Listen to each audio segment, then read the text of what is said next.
కీగుట్ట అడ్డమైన బస్టాండ్ దగ్గర జరుగుతున్నటువంటి ప్రోగ్రాంకి ముఖ్య అతిథిగా వచ్చిన మన కోర్టు లీగల్ ఎయిడ్ సార్ వాళ్ళకు డిపార్ట్మెంట్కి, అదేవిధంగా మన కళాజాతర మరియు మన వంటౌన్ సిబ్బంది, ముఖ్యంగా మేము చెప్పేది ఏంటంటే ఇప్పుడు మనకు ఈ నెక్స్ట్ ఆదివారం వరకు, ఈ ఆదివారం కాక నెక్స్ట్ శనివారం వరకు లోక్ అదాలత్లో కేసులు రాజీ మార్గమే మంచి మార్గం అని చెప్పేసి మన త్రూఅవుట్ ఇండియా లెవెల్లో జరుగుతున్నాయి.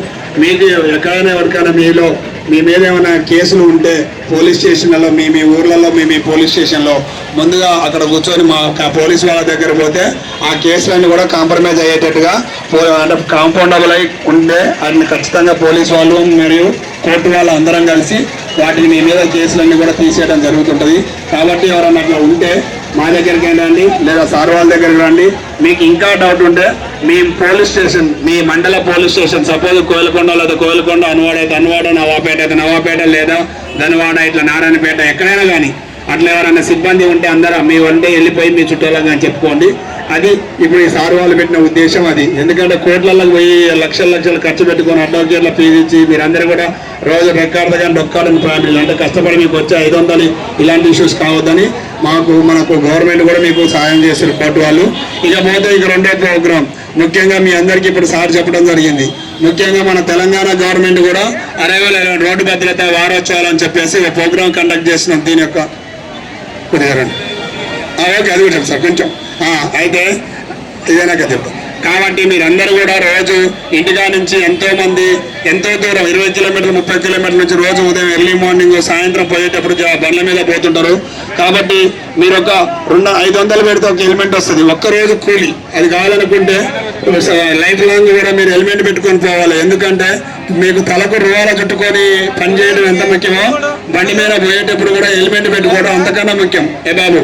ఎందుకంటే ఏమైనా తలగరాని రాయో గుంటో పడి కింద పడి తలకాయకు దెబ్బ తగిలి ఎంతో మంది చనిపోతుంటుంది. కాబట్టి అలాంటి ఇష్యూస్ కావద్దంటే ఫస్ట్ మీరు హెల్మెట్ పెట్టుకొని ప్రయాణం చేయాలి. ఇకపోతే సాయంత్రం మీరు అందరు కష్టపడతారు, పోయేటప్పుడు ఏదో ఒకటి ఎన్నే ఉన్నాయి 2 వైన్ షాపులు, ఒక పెగ్గేసుకొని హాయిగా బైక్ మీద పోదాం అనుకుంటారు. అది చాలా రాంగ్. ఒకవేళ మీరు తాగాలనుకుంటే అదంతా ఆ రోజుకి మీ పని అంతా అయిపోయిన తర్వాత, ఎందుకంటే మీరు అంతా కష్టపడతారు కాబట్టి మేము కూడా మాకు తెలుసుగా మీ బాధలు. మీ పొద్దుదాకా చేసింటే ఒళ్ళంతా నొప్పులు వచ్చి ఏదో ఒక తాగొద్దంటారు సార్ వాళ్ళు అంటలే. మీరు తాగాలని ఫిక్స్ అయిన రోజున ఎప్పుడైనా తాగాలనుకుంటే ఆ రోజుకి అక్కడే ఉండాలి. మీరు తాగాలనుకుంటే ఇంటికి పోయి ఇంటికాడ కూర్చొని తాగండి. కానీ ఇక్కడ తాగి రోడ్ల మీద పోయి అనవసరంగా యాక్సిడెంట్లు అయ్యి మిమ్మల్ని నమ్ముకున్నటువంటి మీ ఫ్యామిలీ వాళ్ళకు కూడా దూరం కావద్దని మా యొక్క కోరిక. ఇంకొకటి సార్ వాళ్ళు చైల్డ్ మ్యారేజెస్ ముఖ్యంగా మన మహబూబ్నగర్ జిల్లాలో చూసుకున్నటువంటి అయితే త్రూఅవుట్ ఇండియాలో కానీ లేదా మన తెలంగాణలో ఇంతకుముందు ఉమ్మడి ఆంధ్రప్రదేశ్లో కానీ చూసినట్టయితే ఎక్కువ చైల్డ్ మ్యారేజ్లు మన జిల్లాలో అయితేనేమని చెప్పేవాళ్ళు. కానీ ఇప్పుడు జనాలలో అవేర్నెస్ వచ్చింది, కొంతవరకు మనం కూడా చైల్డ్ మ్యారేజెస్ తగ్గిపోయినాయి. ఇంకా ఉన్నాయి 1 or 2%. ముఖ్యంగా ఎక్కడైతే ట్రైబల్ ఏరియాలు కావచ్చు, లేక ఇంటీరియల్ కావచ్చు, కొన్ని ఏరియాలలో కొన్ని మండలాలలో అవుతున్నాయి. దానివల్ల పెళ్లి చేసిన వాళ్ళకు, చేసుకున్న వాళ్ళకు, చూసిన పెద్ద మనుషులకు, ఈవెన్ పురోహితుడు అయ్యగారు ఎవరైతే పెళ్లి చేస్తారో ఆయన మీద కూడా కేసు పెట్టి జైలు పంపించే సంఘటనలు ఉన్నాయి. కాబట్టి ఎవరి నోటీసులు అన్న కనుక ఇలాంటి ఇష్యూస్ ఉంటే ఎట్టి పరిస్థితులు కూడా చేయొద్దు. అమ్మాయికి 18 సంవత్సరాలు, అబ్బాయికి 21 సంవత్సరాలు. ఈ వయసులో లోపల గినక పెళ్ళైతే అది దాని చట్ట ప్రకారంగా చర్యలు తీసుకోవడం జరుగుతాయి. మేము చైల్డ్ వెల్ఫేర్ వాళ్ళు, కోర్టు లీగల్ సర్వీస్ వాళ్ళు మరియు అందరం కూడా వచ్చి ఆ పెళ్లి ఆపడం జరుగుతుంది. ఆ పెళ్లి మాట్లాడి పెళ్లి ఖర్చులు పెట్టి అన్ని చేసుకున్నాక ఆపినాక మనకు కేసులు అవుతాయి. ఇవన్నీ కూడా కావద్దని చెప్పేసి మీ అందరికీ తెలియజేస్తున్నాం. చెప్తా ఓకే, నో ప్రాబ్లం.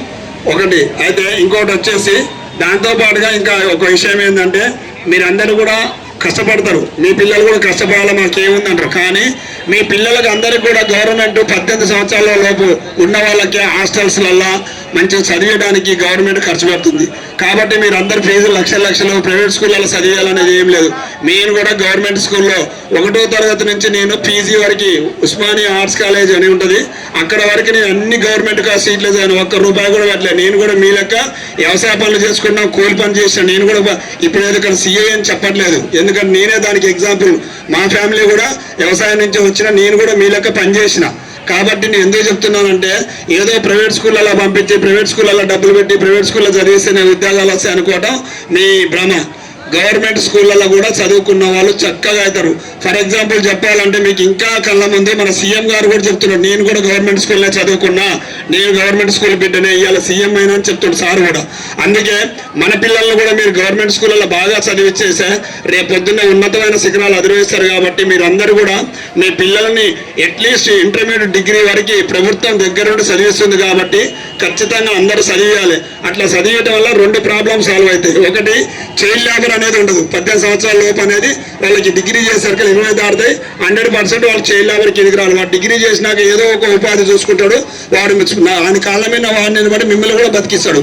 కాబట్టి మీరు అందరూ పిల్లలను దయచేసి డిగ్రీ వరకు చదివేయడానికి మీరందరూ కంకణం కట్టుకోవాలి. ఎందుకంటే మీరు ఎన్ని వేల కోట్లు సంపాదించినా, మీరు ఎంత సంపాదించినా, ఎకరాలు సంపాదించినా, ఇల్లులు కట్టినా, బిల్డింగులు కట్టినా, రోజు మందు తాగినా ఏది ముందుకు రాదు.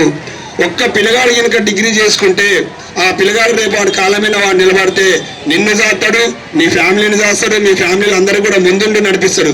కాబట్టి మీరు చేయాల్సిన పని ఏంటంటే పిల్లలను చదివించండి దయచేసి. ఆ తర్వాత మీ లెక్క కాకుండా ఈరోజు వాడు రోజు వచ్చి సర్ది కట్టుకొని పనికి పోవాల్సిన అవసరం అనేది మనకి రాదు. వాడు ఇక్కడ కాకుండా హైదరాబాద్ అంటే ఢిల్లీ కాకుండా ఏరే దేశాల్లో పోయినా ఒక లాయాలిటీగా అఫీషియల్గా మంచిగా బతుకుతూ మీకు ఒక ధైర్యం ఉంటుంది, ఎకనామికల్గా మిమ్మల్ని కూడా డెవలప్ చేస్తారు. అది కావాలి అంటే మీరు చేయాల్సిన పని ఏంటంటే మీ పిల్లలను డిగ్రీ వరకు చదివించాలి. అది అసొంటప్పుడు రావు. ఇక పోతే ఇంకొకటి, మన దేశాన్ని పట్టి పెడుస్తున్న మహామారి అంటే మీరు ఆల్కహాల్ తాగుతారు, దాన్ని నో ప్రాబ్లం, గవర్నమెంట్ కూడా చేస్తుంది, మేము కూడా చూస్తున్నాం, అందరం మీ ప్రాబ్లం. కానీ దాంతోపాటుగా ఇంకొకటి సేవించకూడదు, తినకూడదు తింటున్నారు. ముఖ్యంగా దాంట్లో భాగంగా డ్రగ్స్ అంటే కొకాయిన్, హీరోయిన్ ఇవన్నీ కూడా మనకు అందుబాటులో లేవు. ఎందుకంటే మన మా జిల్లాలలో ఇవన్నీ అందుబాటులో లేవు. మన జిల్లాలలో అందుబాటులో ఉన్న ఏకైకది ఏంటి అంటే గంజాయి. మీ అందరూ తెలుసు ఎట్లుంటాయి గంజాయి, గోంగూర ఆకులు లేకుంటే ఎట్లుంటుంది. ఎవరైనా కానీ గంజాయికి మాత్రం దయచేసి అడిక్ట్ కాకండి. దాన్ని సేవించడం కానీ లేదా దాన్ని వాసన చూడటము, కొంతమంది ఇంజక్షన్ల ద్వారా, కొంతమంది టాబ్లెట్లు లెక్క వేసుకోవడం జరుగుతుంది. అది ఏమవుతుంది అంటే అది ఇప్పుడు నువ్వు మందు తాగిన అనుకో, నీకు 1-2 గంటలు మర్చిపోతావు, తర్వాత నైట్ పండుకోవడం అయిపోద్ది. గంజాయి అట్లా కాదు, నీ కేంద్రీయ నాడీ మండలం అని మన నాడులు ఉంటాయి, నరాలు, ఆ నరాలన్నింటిని కూడా అది వేసుకోగానే చాలా ఉత్తేజంగా ఇట్లా ముందుకు నెట్టేస్తాయి. నిన్ను ఎట్లా ఉదయాన్నే ఎట్లుంటే అంత ఫాస్ట్గా ఉంటాం. అది వేసుకోకుండా 1 నెల 2 నెలలు తీసుకున్న తర్వాత ఇక దానికి వేయకోకుండా అది నిన్ను తింటాం స్టార్ట్ చేస్తుంది. అది వేస్తేనే నువ్వు పని చేస్తావు, అది వేస్తేనే నువ్వు లేస్తావు, అది వేస్తేనే నువ్వు లేస్తావు, లేకుంటే నువ్వు పని చేయవు. దానివల్ల ఏమవుతుందంటే దానికి అడిక్ట్ అయిపోయి అసలు ఏం చేస్తుడు అనేది కూడా తెలవట్లేదు మన పిల్లలు. వాడు అన్నం తినడు, నీతో ఉండడు, పిచ్చి బిహేవియర్ చేస్తాడు, నువ్వు చెప్పేది వినడు, ఇదంతా ఆగవాగం చేస్తుంటాడు. అట్లా కనుక మీ పిల్లలు కానీ మీకు తెలిసిన వాళ్ళు కానీ ఎవరన్నా ఉంటే మా కాడికి పంపేయండి. ఏం కేసులు చేయము, వాళ్ళని రిహాబిలిటేషన్ సెంటర్ పంపిస్తాం, వాళ్ళందరూ రిహాబిలిటేషన్ చేపిస్తాము. ఇంకోటి ఏంటంటే ఎవరైనా గంజాయి తాగి అలవాటు ఉంటే దయచేసి మీరందరూ మానుకోండి. గంజాయి చాలా డేంజర్. దాంతోపాటుగా మీరు ఈ తింటారుగా పాన్ పరాక అవన్నీ దవడకేసుకొని దీనివల్ల కూడా క్యాన్సర్ వస్తుంది. టొబాకో అంటే పొగాకు ఉత్పత్తుల వల్ల కూడా క్యాన్సర్ వస్తుంది. కాబట్టి మేము చెప్పేది ఏంటంటే గంజాయి నెట్టి పరిస్థితుల్లో కూడా మీరు స్వీకరించొద్దు, తాగొద్దు. దాన్ని వెళ్ళేది అట్లా ఎవరన్నా ఉంటే కూడా మాకు కానీ సారాలకు కానీ ఇన్ఫార్మ్ చేయండి.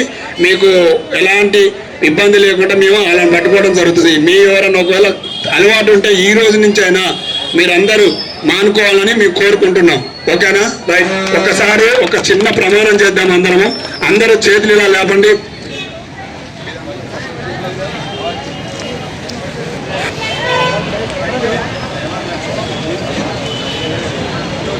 నా కాడికి రా, నేను ఎమ్మెల్యే అక్కడ మాట్లాడిస్తా, సార్తో మాట్లాడిస్తా. Right, okay right, okay. అందరూ హ్యాండ్ రైజ్ చేయండి. మేమందరము రోడ్ల పైన ప్రయాణించేటప్పుడు హెల్మెట్ కంపల్సరిగా ధరిస్తాము. అదే విధంగా తాగి ఎట్టి పరిస్థితుల్లో కూడా డ్రైవింగ్ చేయము. ఇతరుల ప్రాణాలకు హాని కలిగించము అని మనస్ఫూర్తిగా ప్రమాణం చేస్తున్నాము. ఓకే. ఇంకేమన్నా సార్? సమాజాన్ని రకరకాల సమస్యలు పట్టి పీడిస్తూ ఉన్నాయమ్మా. నిజానికి అందులో బాల్య వివాహాలు అనేది ప్రధానమైనది. కాబట్టి బాల్య వివాహాలు అనేది ఎందుకు చేసుకోకూడదు, చట్టం ఏం చెప్తుంది, బాల్య వివాహం జరిగితే ఎలాంటి శిక్షలు ఉంటాయి, సో దానివల్ల ఎలాంటి పరిస్థితులు ఇలాంటి పరిణామాలు సంభవిస్తాయి. ఆ కుటుంబం కానీ ఆ పెళ్లి చేసినటువంటి పిల్లలు కానీ ఆ బాల్య వివాహం చేసుకున్న వాళ్ళు కానీ వాళ్ళకి ఎలాంటి నష్టం జరుగుతుందనే విషయాల గురించి అధికారులు మాట్లాడతారు. కాబట్టి దయచేసి వీరంతా కూడా కొద్దిసేపు ఒక 10 నిమిషాలు ఓపికతో వినాల్సిందిగా విజ్ఞప్తి చేస్తూ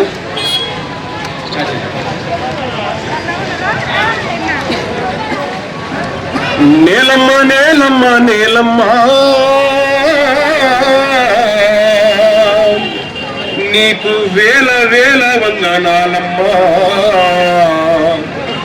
నేలమ్మ నేలమ్మ నేలమ్మ నీకు వేల వేల వందనాలమ్మా. నేలమ్మ నేలమ్మ నేలమ్మ నీకు వేల వేల వందనాలమ్మా. మరి పిల్లల